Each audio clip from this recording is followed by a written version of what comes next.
Bom dia, igreja. Graça e paz. Uma alegria estar aqui com vocês, ver o que Deus tem feito nessa igreja, ver a casa do Senhor cheia de uma igreja que preza pela fidelidade das Escrituras, e louvado seja Deus pela vida de cada um de vocês. Agradecer mais uma vez a confiança do conselho por conceder o púlpito na pessoa do reverendo Bruno. Eu sei que é sempre uma responsabilidade, e quero pedir aqui um pedido de desculpa, não de perdão, que eu acho que eu não pequei, mas um pedido de desculpa, porque eu não vim de gravata, esqueci minha gravata, mas o que me consola é que numa igreja reformada o poder não está na gravata, mas está na palavra. Então isso me deixa mais um pouco à vontade. Uma alegria estar com vocês, uma alegria desfrutar aí da hospitalidade do reverendo Bruno, da Marcela. Dormir na casa de nordestino é a melhor coisa. Quando você acorda, é cuscuz com ovo. Não tem coisa melhor, e calabresa.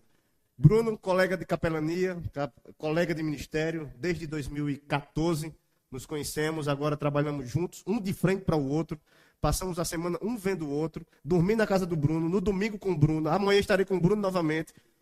Orem por mim, orem por mim.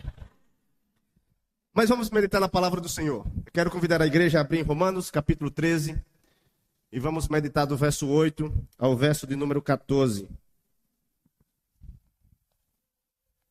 Romanos, capítulo 13, do verso 8 ao verso de número 14.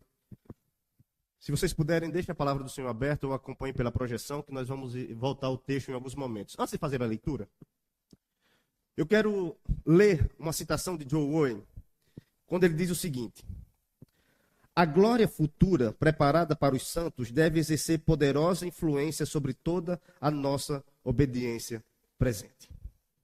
A glória futura preparada para os santos deve exercer poderosa influência sobre toda a nossa obediência presente. Por isso eu quero começar nessa manhã perguntando para você exatamente o que é que preocupa. Você se preocupa com o futuro? Quando você olha para o futuro, qual é a sua maior preocupação? Como será a sua aposentadoria? Se seus filhos irão casar bem? Se estarão bem estruturados na vida? Se você terá saúde para viver bem os seus últimos dias de vida? Como estará o cenário político do Brasil? Como estará a sua família? Como estará o seu casamento? O que é que norteia? Se você vai casar, será que eu vou ter filhos? Será que eu vou ter um emprego estável? Será que eu vou ter alguma coisa que me dê algum tipo de segurança? Quando você olha para o futuro, o que mais te preocupa quando você olha para o amanhã?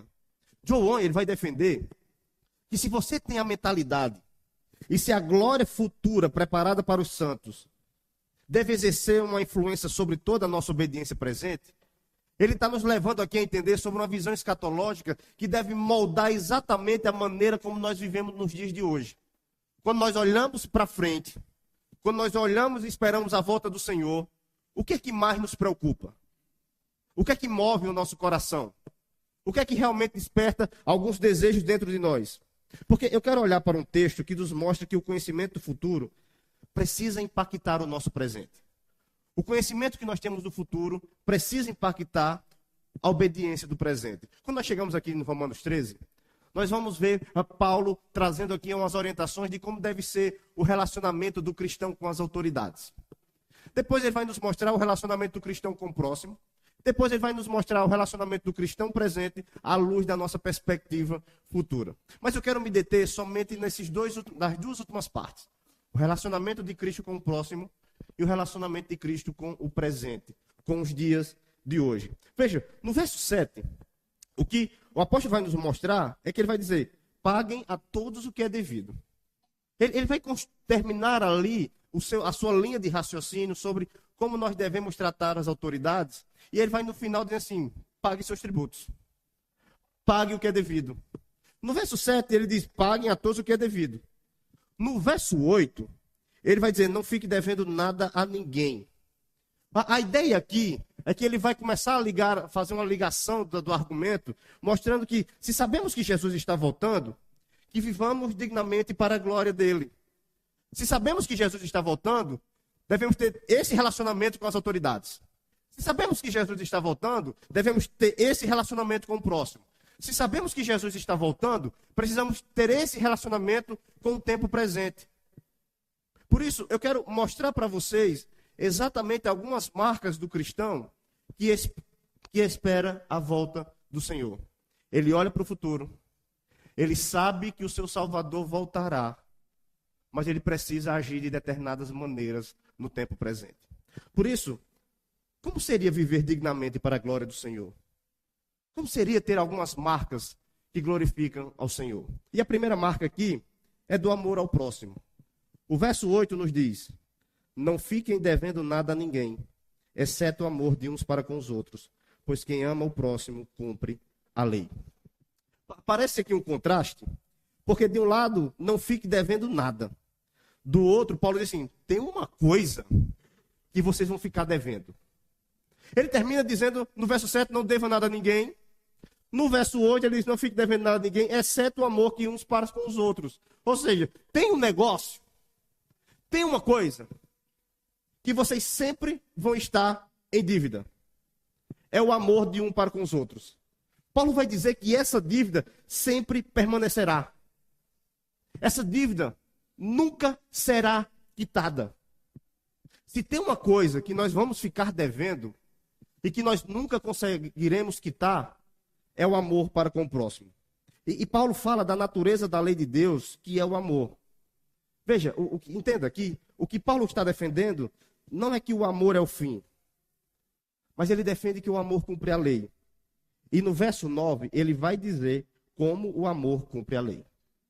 O verso 9 nos diz, pois estes mandamentos, não cometa adultério, não mate, não furte, não cobice, e qualquer outro mandamento que houver, todos se resumem nesta palavra, ame seu próximo como você ama a si mesmo. Percebe que ele coloca diante de nós as proibições da segunda tábua da lei. Perceba também que ele coloca o amor como resumo de todos os mandamentos. E no verso 10, ele diz, o amor não pratica o mal contra o próximo, portanto, o cumprimento da lei é o amor.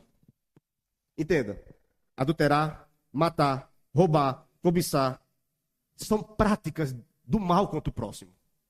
Claro que nós temos uma lista imensa, mas de forma resumida, ele está dizendo, adulterar, matar, roubar, cobiçar, são práticas de amor, de não amar o próximo. Não adulterar, não matar, não cobiçar, são práticas de quem visa o bem do próximo. É por isso que o cumprimento da lei é o amor. Quando o cumprimento da lei de Deus, nós amamos ao próximo de verdade. Ou seja, Paulo está defendendo a igreja que se você é um cristão, se você olha para a glória do Senhor, e se você sabe e declara e proclama que o Senhor está voltando, uma marca da sua vida é o amor ao próximo. Um amor que é uma dívida que você nunca irá quitar. Eu sei que quando você olha para a minha casa, minha vida, são 30 anos, né?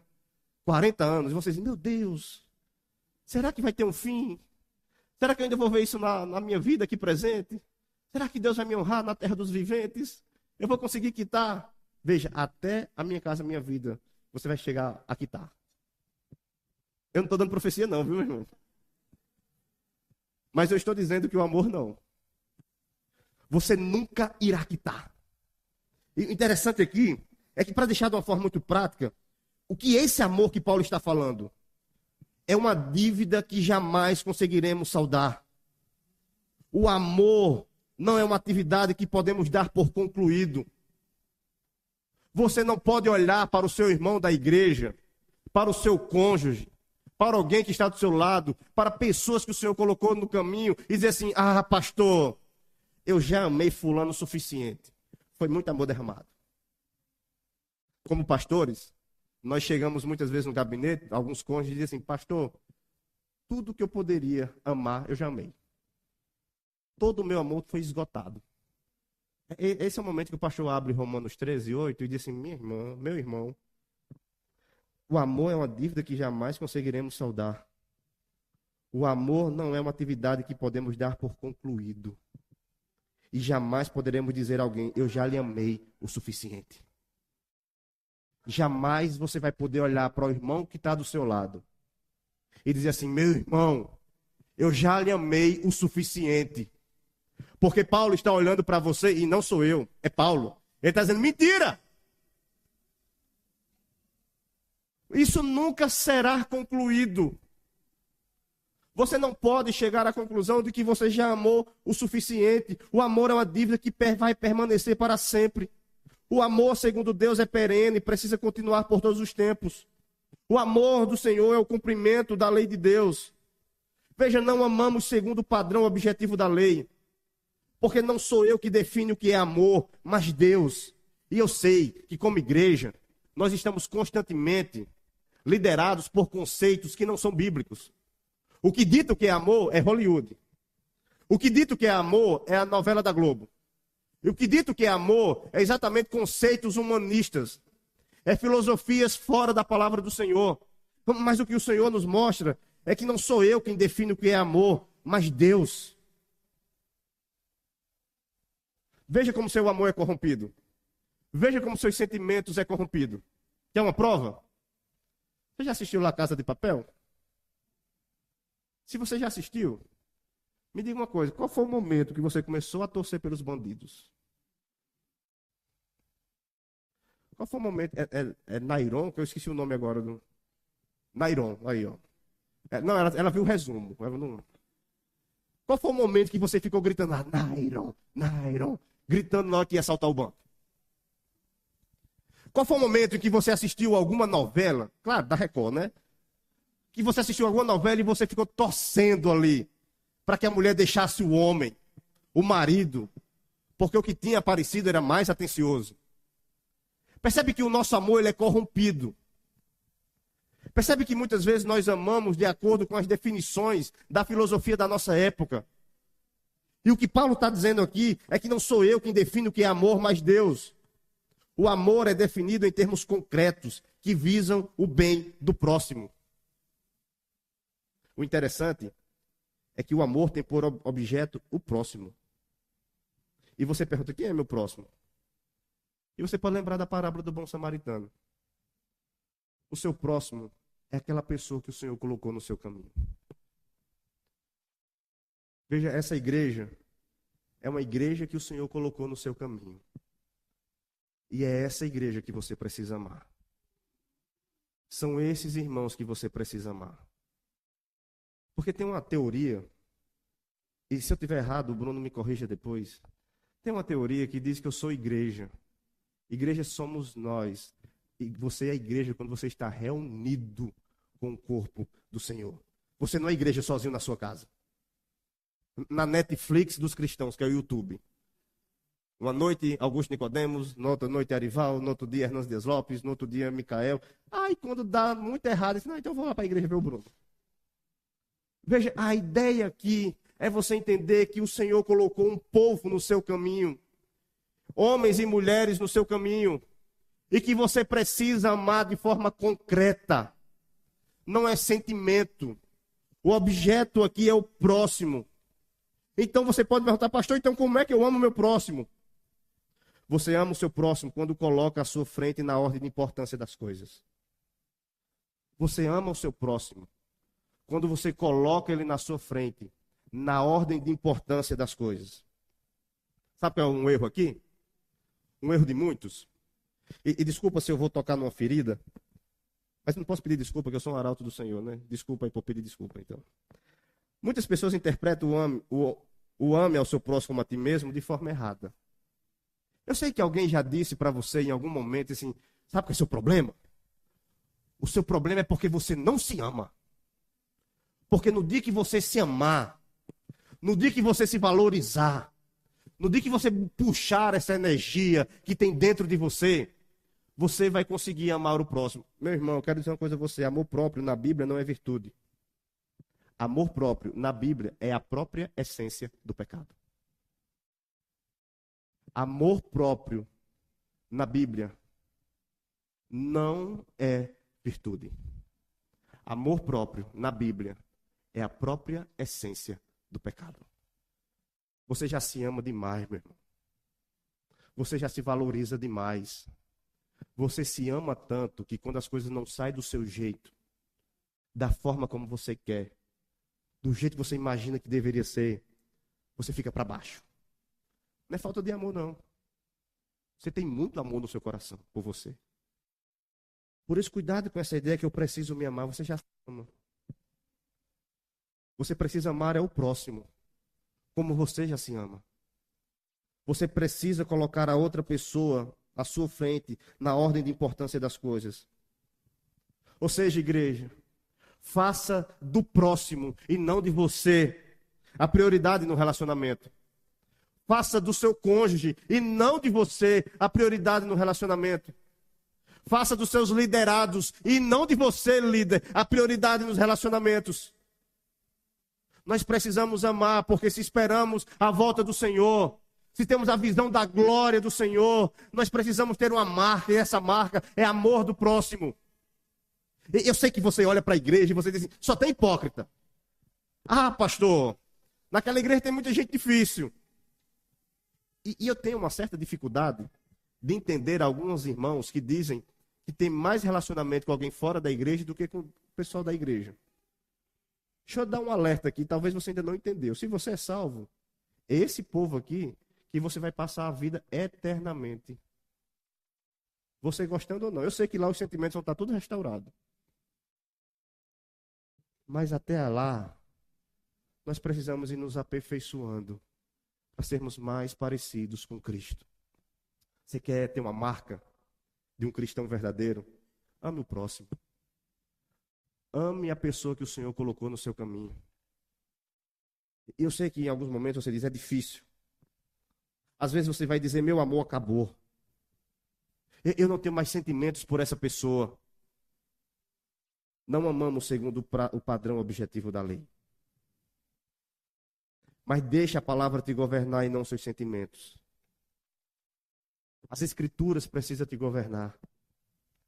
A palavra do Senhor precisa te governar. E você vem com aquela desculpa, mas pastor, eu não quero ser hipócrita.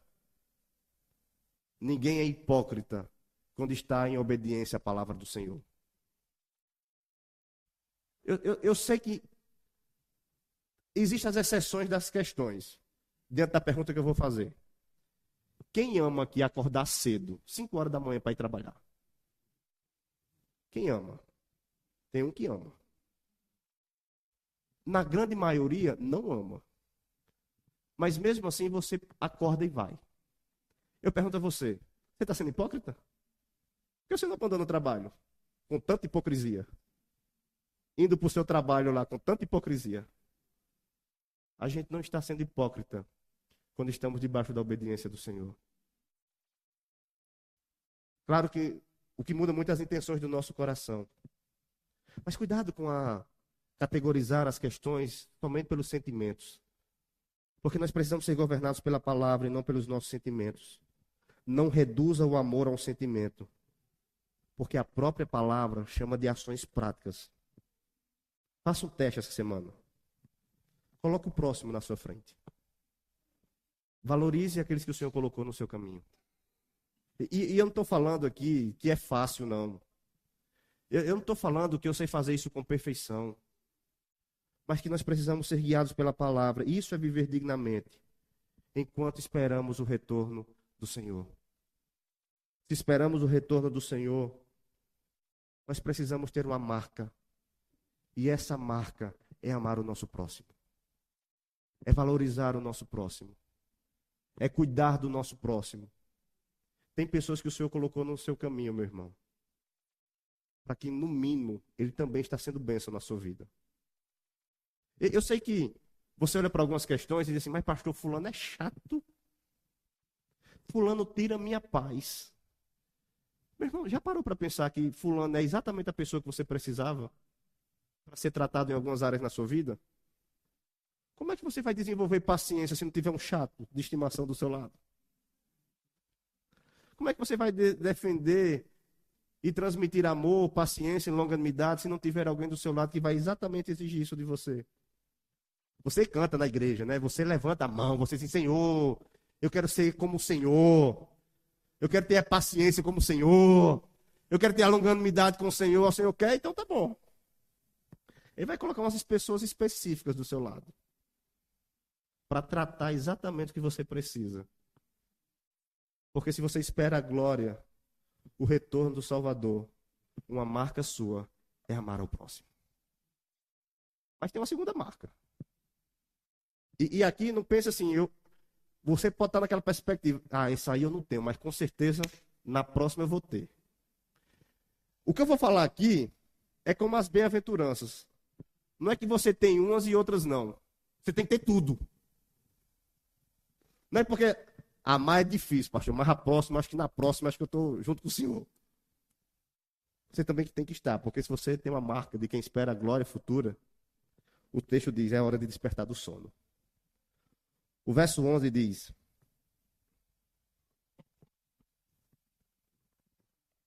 E digo isto a vocês que conhecem o tempo, já é hora de despertarem do sono. Veja, vocês devem amar ao próximo. E vocês devem amar ao próximo uma vez que vocês conhecem o tempo. E o tempo aqui é kairos, é o tempo em que vivemos. É o momento existencial da oportunidade.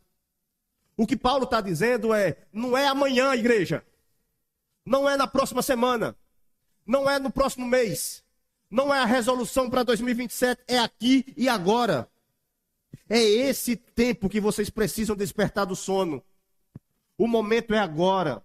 O momento de amar é hoje. O momento de amar não é quando você vai sentir. Não é a hora certa. É hoje. É agora. E ele vai dizer mais, verso 11. Porque a nossa salvação até agora, mais perto do que no princípio cremos.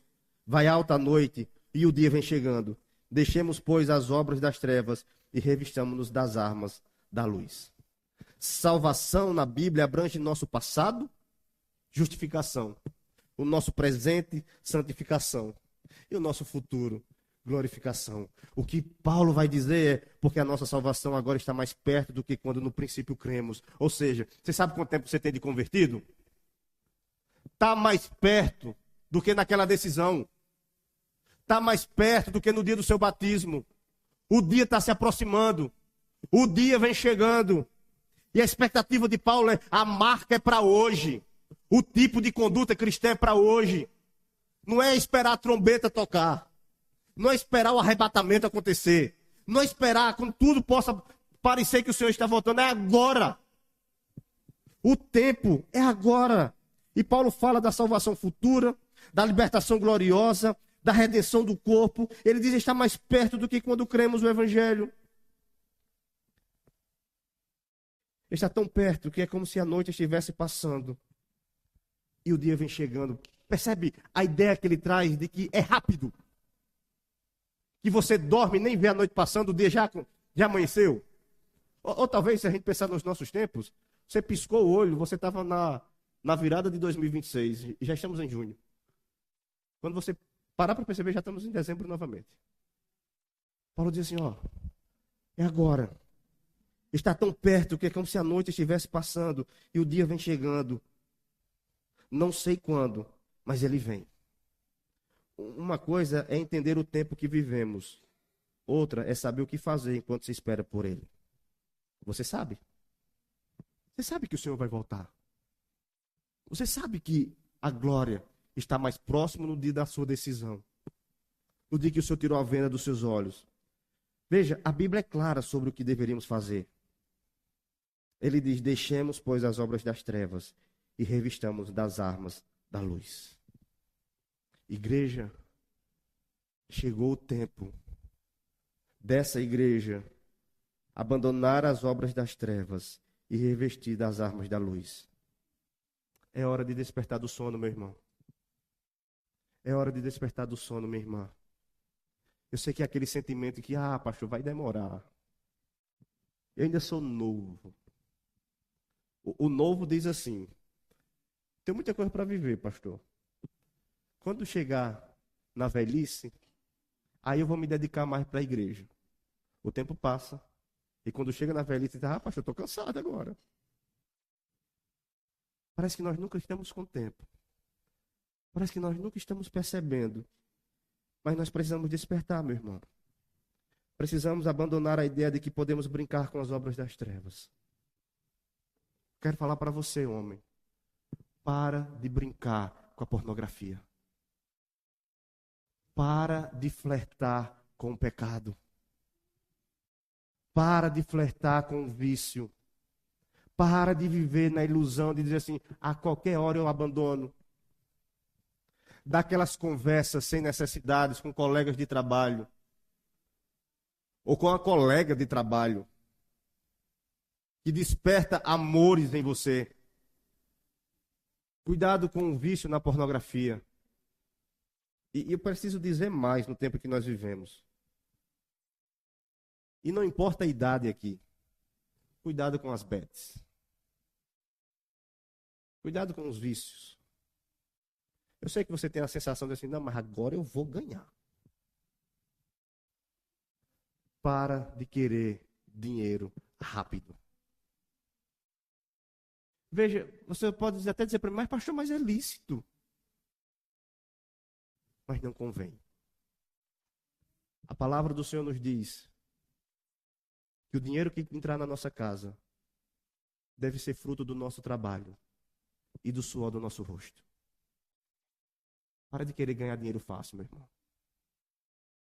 Chegou a hora de você abandonar as obras das trevas e se revestir das armas da luz. Para de brincar com o pecado, mulher. Para de brincar com o pecado, homem. Precisamos tomar nosso posto como soldados da luz. Precisamos dar bom testemunho no local que nós estamos. Eu sempre conto da uma entrevista que eu vi de Leverkusen, que Leverkusen disse uma certa vez que eu não gosto de trabalhar com esses atletas de Cristo. Porque a gente pede para cavar uma falta, eles não cavam. A gente pede para simular uma falta, eles não simulam. A gente pede para ficar reclamando com o juiz quando não existe mão, para dizer que tem. Eu não gosto dessas honestidades demais, porque o atleta de Cristo ele tem que entender que no campo é uma coisa e na igreja é outra. E nós estamos no campo. E parece que tem muitos cristãos vivendo da mesma forma. Na igreja, canta, chora, levanta as mãos. Mas no trabalho, aí não. No trabalho é outras regras. Eu vou mentir, eu vou sonegar, eu vou roubar, eu vou furtar, eu vou fazer uma cera, eu vou ficar mais tempo no banheiro para dizer que eu estou trabalhando. Eu vou fazer alguma coisa. Eu lembro de uma vez falando, um jovem da igreja, adulto, casado, foi dar um estudo para os jovens. E aí ele disse a seguinte orientação para os jovens. Pega um momento lá do seu trabalho e dedique ao Senhor para a leitura da Bíblia e oração. Eu fiz, meu irmão, por que não dá para fazer isso em casa? Por que você vai sacrificar o seu momento do trabalho? Você está recebendo para trabalhar. É porque nós somos muito espirituais, né? A gente espiritualiza muitas coisas. Mas muitas vezes a gente não percebe as artimanhas de Satanás do nosso coração para que ele venha de alguma forma burlar as leis, enganar as pessoas. Por isso precisamos despertar, abandonar as obras das trevas e revestir das armas da luz.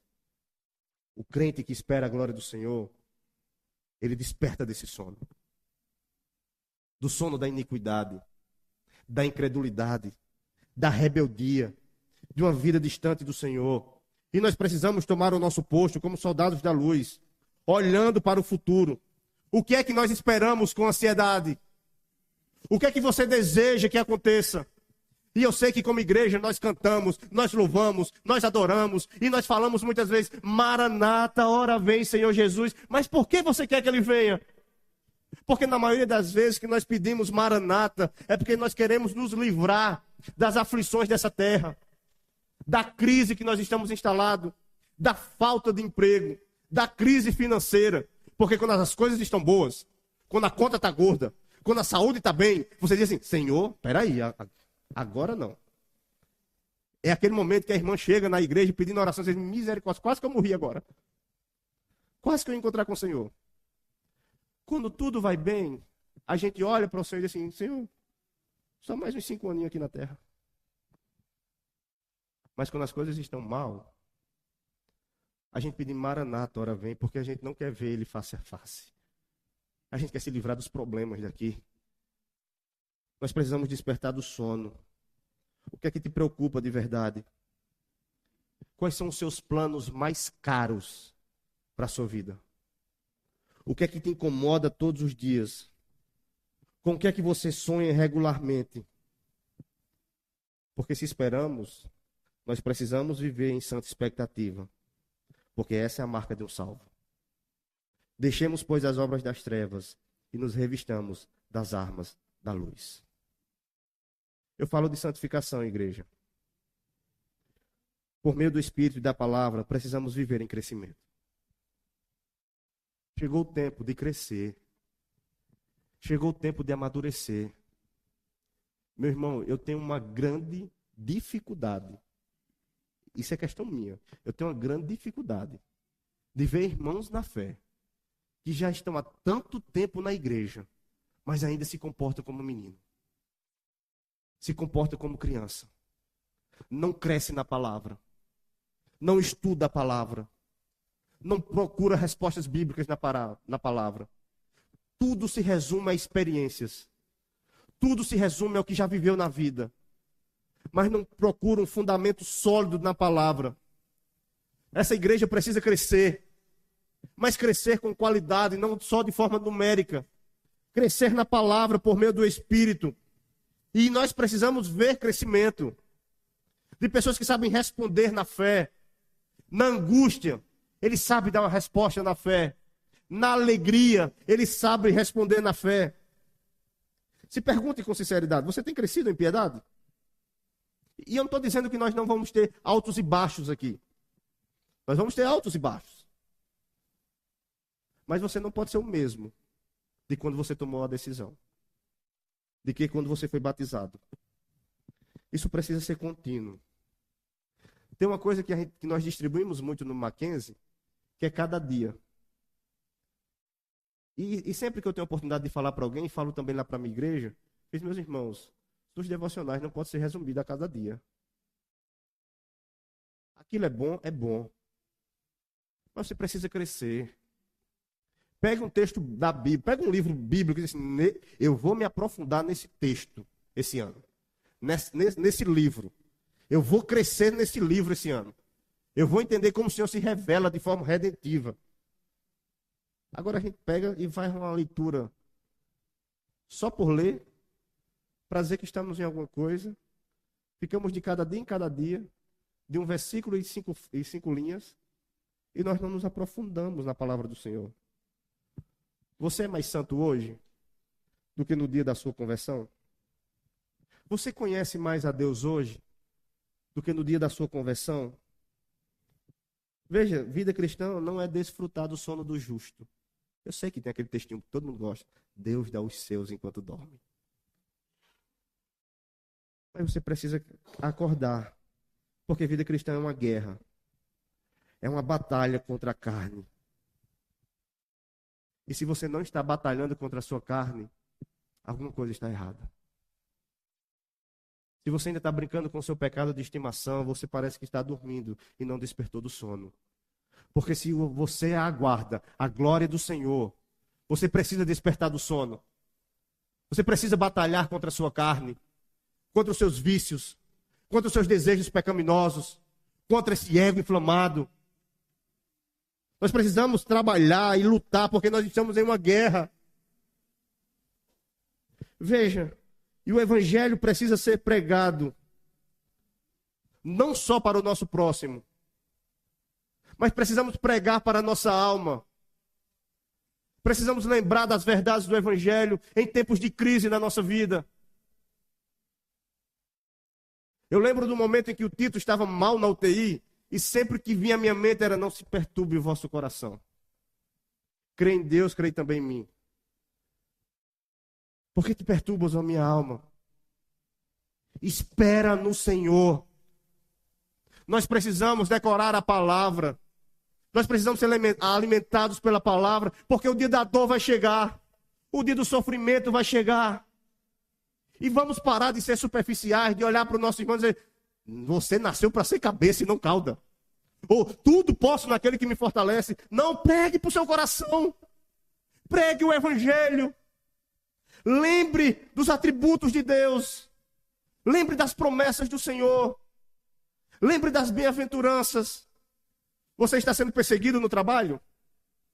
em casa ou em qualquer outro local, lembre, bem-aventurados, perseguidos, e louve ao Senhor, porque não é você que está perseguindo alguém. Mas nós não pregamos mais ao nosso coração. Nós não pregamos mais o Evangelho. Igreja, você faz parte de um exército e precisa levar a mensagem ao mundo de trevas. Pregue o Evangelho. Anuncie as boas obras. Mas, acima de tudo, anuncie para você e ao seu coração de que você precisa despertar do sono. Tirar as obras das trevas e se revestir com as obras da luz. A marca de um cristão que espera a glória do Senhor é aquele que ama, mas é também aquele que não está dormindo. Mas eu quero deixar a última. Você precisa se revestir de Cristo.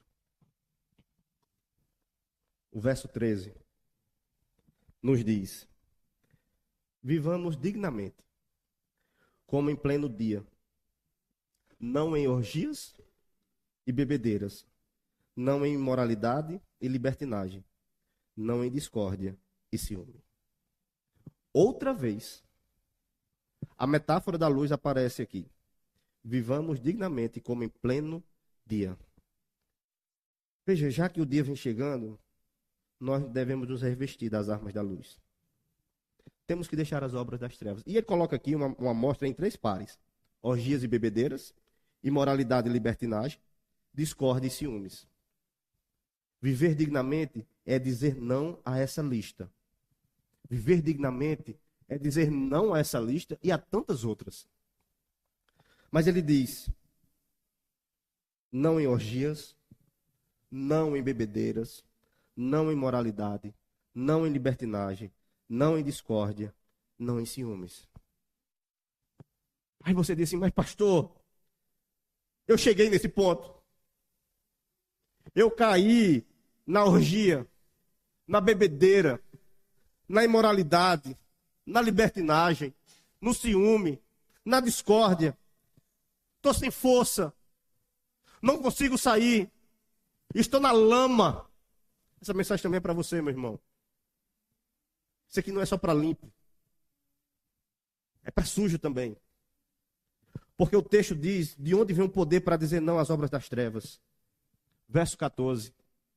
Ele diz: mas revistam-se do Senhor Jesus Cristo e não façam nada que venha satisfazer os desejos da carne. Não vivam, não vivam, não vivam, mas revistam-se de Cristo. Você precisa se revestir do próprio Jesus Cristo. Fomos vestidos de Cristo no dia do tribunal e fomos declarados justos. Entenda aqui que uma vez que estamos em Cristo, nós fomos declarados justos diante do Senhor. Vou voltar novamente à ilustração do Minha Casa Minha Vida. Nada contra. Voltando novamente, imagine você lá, 30 anos pagando a casa. Recebeu uma bonificação, conseguiu quitar. O que é que você vai querer? O comprovante do banco que está quitado. Uma vez contando essa ilustração na igreja, eu perguntei: o que é que você faria com isso? E um irmão, de forma muito brilhante, disse assim: pastor, uma moldura num quadro e colocaria na sala. Eu fiz exatamente isso. Você coloca essa moldura, você vai moldurar isso e coloca na sala. Porque imagina você que anos depois chega o banco na sua porta e diz assim: ó, tá devendo ainda. Você vai dizer: aqui, ó, nada disso. Olha para a moldura. Está quitado. A justificação, uma vez que fomos declarados justos, é aquele momento em que Satanás olha e cochicha no seu ouvido e diz: você não vale nada. Eu conheço o seu passado. Eu sei o que é que passa na sua mente. Eu sei que você é sujo. Eu sei que você peca contra o Senhor. Você não é uma pessoa digna de salvação. E o que é que você responde para ele? É verdade. Tudo isso é verdade. Mas olhe para a obra da cruz. Porque em relação à salvação você conversa com o Senhor. Declarado justo é a certeza que mesmo diante de um passado condenado, vivendo em lama, em trevas em muitos momentos, o Senhor nos resgatou. Não merecíamos. Não temos mérito. Não vamos conseguir, mas nós vamos olhar para Satanás e dizer assim, olha para a cruz. Porque na cruz eu fui declarado justo. É o sangue que me lava. Não é as minhas obras. Não é o meu mérito. Não é o nome no rol de membros da igreja. Mas fui declarado justo diante do tribunal do Senhor. Veja, você não foi chamado para ser um admirador de Cristo, igreja. Você não foi chamado para achar bonito o culto, interessante a forma da pregação e como é harmoniosa o grupo de louvor.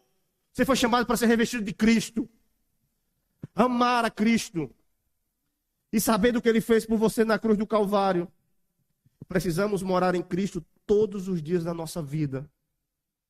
Porque não vale nada, de segunda a sábado, você plantar no campo da impiedade e no domingo você querer colher prosperidade.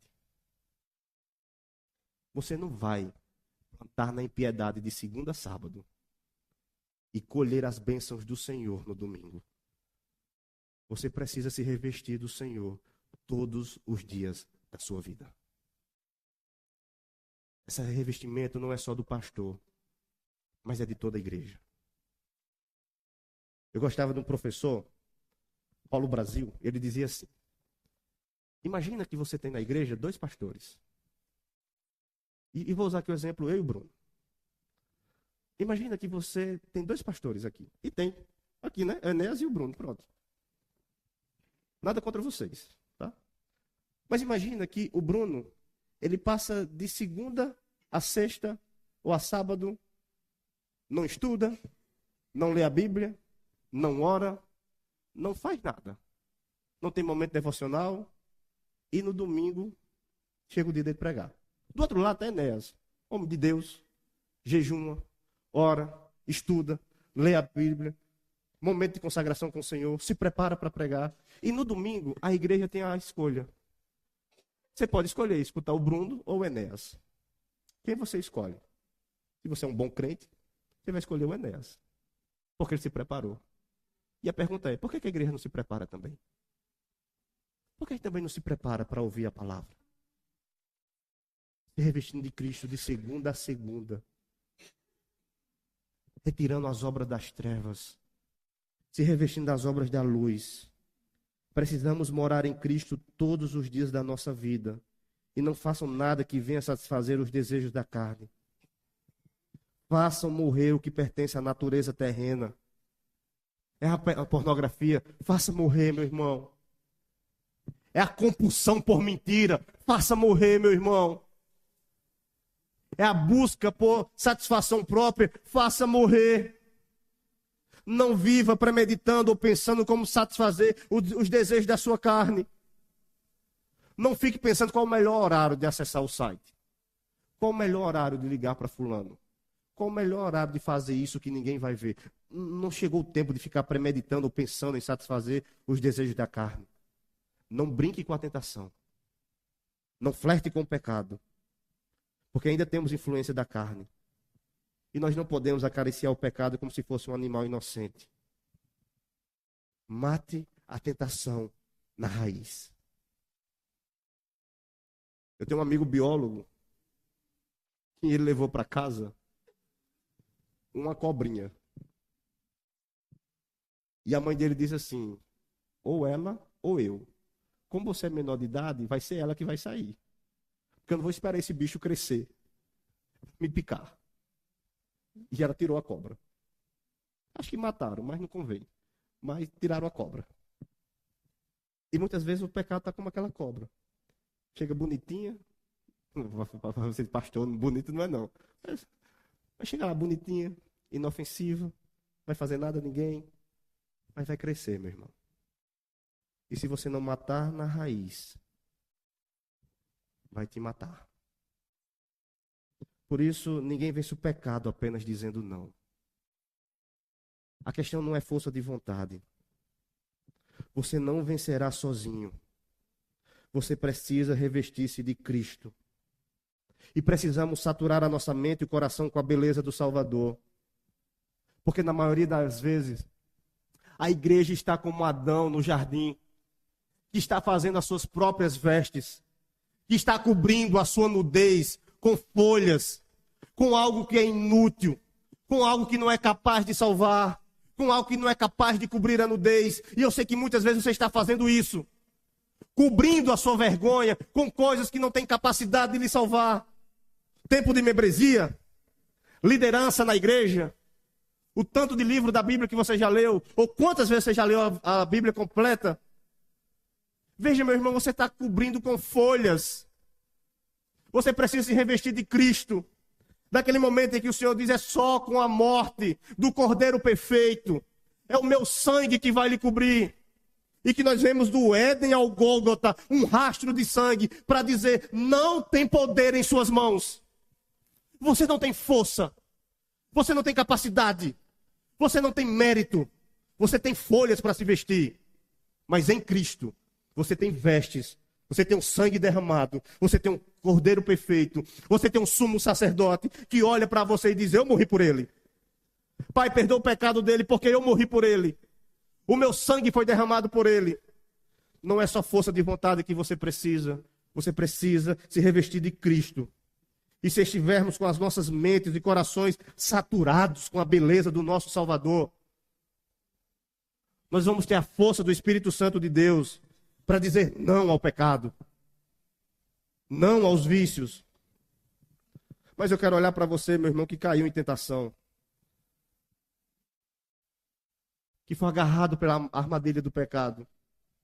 Eu quero te lembrar da verdade. Lembre-se que nada pode te separar do amor do Senhor. Cristo nos vestiu com a sua justiça.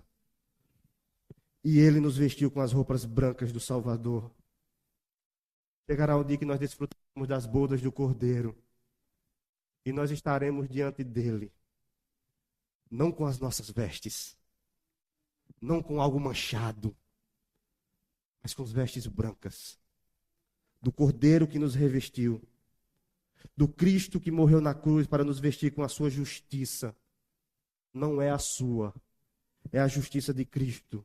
Nada pode te separar do amor do Senhor. Ame ao seu próximo, desperta do sono, se revista de Cristo. Porque se você espera a volta do Senhor, você precisa derramar o seu coração diante dele. O que a lei não podia fazer por causa da fraqueza da carne, Deus fez enviando o seu Filho em semelhança de carne. E assim condenou o pecado na carne. Ele nos vestiu com as roupas brancas, santas e justas do Salvador. Você é um filho de Deus? Algumas marcas tem que ter em você. E em mim. Ame o seu próximo. Desperte do sono. Revista-se de Cristo. John Owen argumentava que o cristão não deve pensar no céu apenas como um consolo futuro, mas como uma realidade que molda o agora. Os seus afetos precisam ser moldados pela palavra. As suas escolhas, moldado pela palavra. A sua obediência, moldado pela palavra. E a luta contra o pecado, pelo Senhor. Eu quero concluir repetindo exatamente o que ele disse. A glória futura, preparada para os santos, deve exercer poderosa influência sobre toda a nossa obediência presente. Que Deus nos abençoe.